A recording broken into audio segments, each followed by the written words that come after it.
በስመ አብ ወወልድ ወመንፈስ ቅዱስ አሐዱ አምላክ አሜን። በስመ አብ ወወልድ ወመንፈስ ቅዱስ አሐዱ አምላክ አሜን። በስመ አብ ወወልድ ወመንፈስ ቅዱስ አሐዱ አምላክ አሜን። አንድ አምላክ በተባለ በአብ በወልድ በመንፈስ ቅዱስ ስም አምኜ የምነግራችሁ የቤተ ክርስቲያን ልጆች ወንድሞቼ ስሙኝ። እግዚአብሔር ያከበራችሁ መላእክት፣ ጻድቃን፣ ምስጋናን መፈጸም የማይቻላቸው የቤታችን ተአምር ለመስማት አይነ ልቦናችሁን ያብራላችሁ። በረከትና ልመኗ ከእኛ ከመላው ሕዝበ ክርስቲያን ጋር ይኑር ለዘላለሙ አሜን። ከተአምሩ አስቀድሞ ይህን በብዙ ልቦናቸውን ከፍቶ ይስማ። በዕብራይስጥ ማርያም የምትባል እመቤታችን ክብርና ምስጋናን ልዕልናዋን ምስጋናዋን በልቦናቸው አሳድሩ። ማርያም ማለት መንግስተ ሰማያት መርታ የምታገባ ማለት ነው። እመቤታችን ማርያም ዓለም ሳይፈጠር በአምላክ ልቦና ታስባ ትኖር ነበር። ፍጥረት ሁሉ እመቤታችንን ለማመስገን ተፈጠረ። አዳምና ሔዋን እመቤታችን ከነሱ ልትወለድ ተፈጠሩ። አዳም እመቤታችን ማርያም ከእሷ አብራክ እንድትከፈል ከሔዋንን ማፀን እንድትወለድ አውቆ ሔዋንን ሕይወቴን ይሽላት ነበረ። የእመቤታችን ክብርና ምስጋና ሁሉ ተጽፎ ቢኖር ምን ብራና በቻለው ነበር። ሊሰማውስ የሚችለው ምን ጆሮ ነው? ሊወስንስ የሚችለው ምን ልቦናን አስቦ ሊደርስበት የሚችል እንደምን ያለ ሕሊና ነው?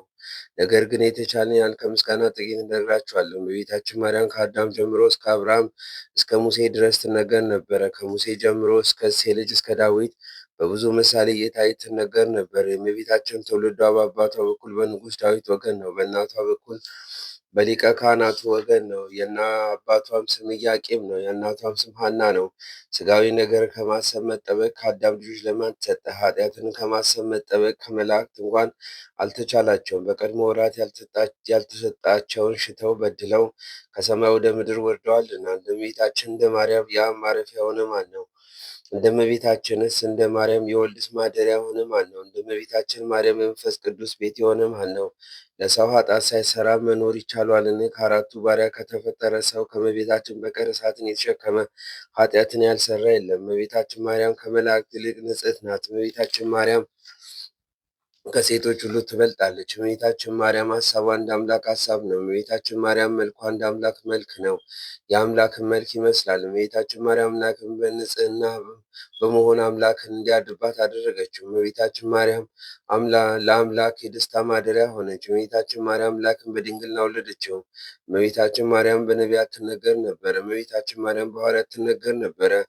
እመቤታችን ማርያም በፍጥረት አንደበት ትመሰገናለች። የቤተ ክርስቲያን ልጆች አክብሯት፣ ለእናንተ ለአጡ መድኃኒታችሁ ስለሆነች በጎ አገልግሎትን ለሚያገለግሉ ዋጋ ትሰጣችኋለች። ሳትጠራጠሩ በፍጹም ልቦናችሁ እመኑባት፣ እሷ መድኃኒታችሁ ናትና። በስዕሏም ፊት ስገዱ። ለስሏም ያልሰገደ ግን ከቆመበት ቦታ ይጥፋ፣ ስም አጠራሯ ይታወቅ። በሰማይ መላእክት ያሉ መላእክት ይደረግ ይሁን ይበሉ። ለእመቤታችን ስግደት እንደሚገባ 3 ጊዜ እሰግድልሻለሁ። እሰግድ ለኪ እሰግድ ለኪ እሰግድ ለኪ። እግዚአብሔር ከአንቺ ሰው ሆኖ ሙሽራ ከጫጉላ እንዲወጣ ከአንቺ ወጣ። እመቤቴ ማርያም ወይ ደስ ይበልሽ ብሎ ዮሐንስ አፈወርቃኒ በድርሳኑ እንዳመሰገነች እኔም አመሰግንሻለሁ። የጠፋውን በግ አዳምን የፈለገ ባገኘው ጊዜ የተሸከሙተኛ ቸር ጠባቂያችን ክርስቶስ ከአንቺ የተወለደ እመቤቴ ማርያም ወይ ደስ ይበልሽ። እግዚአብሔር በደይን ጠላት ሔዋን ጽኑ የሚጎዳ ማስተስሪያ በአንቺ ይቆረጥ ዘንድ እመቤቴ ማርያም ወይ ደስ ይበልሽ። እግዚአብሔር በብሩህ ደመና ተጭኖ መጥቶ በማኅፀንሽ አደረ። እመቤቴ ማርያም ወይ ደስ ይበልሽ። በቅዱሳን ነቢያት በቅዱሳን መላእክት አድሮ የሚኖር ከአንቺ የተወለደ የተገለጸ እመቤቴ ማርያም ወይ ደስ ይበልሽ። ከአብ ከመንፈስ ቅዱስ ጋር የምትሰግደት ቃል የሚባል እግዚአብሔር በአንቺ ይደር በአንቺ ባህሪ ከአንቺ ወለድ ዘንድ የወደደሽ እመቤቴ ማርያም ወይ ደስ ይበልሽ። እኔ ለምእመናን ወንጌልን የማስተምርለት የጌታ እናቱ እመቤቴ ማርያም ወይ ደስ ይበልሽ። ከወለድሽም በኋላ ማኅተመ ድንግልናሽ እንዳይለወጥ አድርጎ የጠበቀሽ አማኑኤልን የወለድሽ እመቤቴ ማርያም ወይ ደስ ይበልሽ።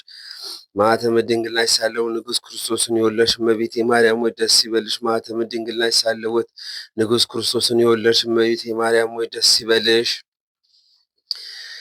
ማርያም ሆይ ሰላምታ ይገባሻል። ልዩ መድኃኒታችንን በመውለድሽ እናትና አገልጋዩ ተብለሻልና። እግዚአብሔር በባህሪሽ ባሪያ አድርጎ በባለሟልነትን አግኝተሻልና። እመቤቴ ማርያም ሆይ ደስ ይበልሽ፣ ሰላምታ ይገባሻል። እኛ ከምንወደው እሱ ከሚወደድ ልጅሽ ኃጢአታችን ያስተሰርይ ዘንድ ለምኝልን። አሜን። ተአምሪያ ለእግዝእትነ ቅድስት ድንግል በክሌ ማርያም ወላዲተ አምላክ ጸሎቷ በረከቷ ያለው ምስሌነ ለዓለመ ዓለም አሜን። ልመናዋና ክብሯ በእኛ ላይ በሆኑ ለዘላለም ይደርብንና አምላክን የወለደች በድንጋሌ ሥጋ በድንጋሌ ጸናች ክብርት እመቤታችን ያደረገችው ተአምር ይህ ነው። የቅዱሳን ረድእ የሚሆን አንድ ጎልማሳ እንደነበር ተነገረ። እሱም የዕለት ዕለት ምግባቸውን እያሰበ ያዝን ነበረ። ከዕለታትም በአንድ ቀን የቅዱሳንን ምግባቸውን ባለቀ ጊዜ አምላክን በወለደች በድንጋሌ ሥጋ በድንጋሌ ጸናች እመቤታችን ሆይ ደከመው ሳለ መስገድን አይቻላቸውምና እነዚህ ቅዱሳንን የምመግባቸው በረከትን ስጭኝ እያለ በክብርት እመቤታችን ስዕል ይለምናታል ዘንድ ተነስቶ ሄደ። ስለዚህም ሐዋርያት በረሃብ ከመሞት በጦር መሞት ይሻላል ብለዋልና አምላክን የወለደች በድንጋሌ ሥጋ በድንጋሌ ነፍስ የጸናች ክብርት እመቤታችን ቅዱሳንን ተሰብስበው ወዳሉበት በመጣች ጊዜ በክርስቶስ ተገዢዎች ፍቅር ይገባችኋል፣ ተጠራጣሪዎች አትሁኑ አለቻቸው። ተጠራጣሪ ከጸጋ እግዚአብሔር የራቀ ነው። ይህን ተናግሮ ከዓይናቸው ተሰወረች። ያንን ጊዜ እንደ ስራቸው ወደ ጸሎት ተነስተው ሄዱ። ጸሎታቸውንም ጨርሰው ወደ ስራቸው ሄዱ። በ9 ሰዓት ወደ የቤታቸው ገብተው የወይን ድፍድፍ፣ ስንዴ፣ ገብስን፣ ምስርን በየስርዓቱ የሚበሉትን የሚጠጡትን ሁሉ አገኙ። አምላክን የወለደች በድንጋሌ ሥጋ በድንጋሌ ጸናች ክብርት እመቤታችን ካደረገችው ከዚህ ተአምር የተነሳ ያን ጊዜ አደነቁ። ልመኗና ክብሯ በእኛ ላይ በሆኑ ይደርብን ለዘላለሙ አሜን።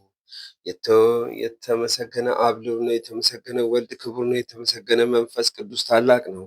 ዛሬም ዘወትርም ለዘላለሙ አሜን።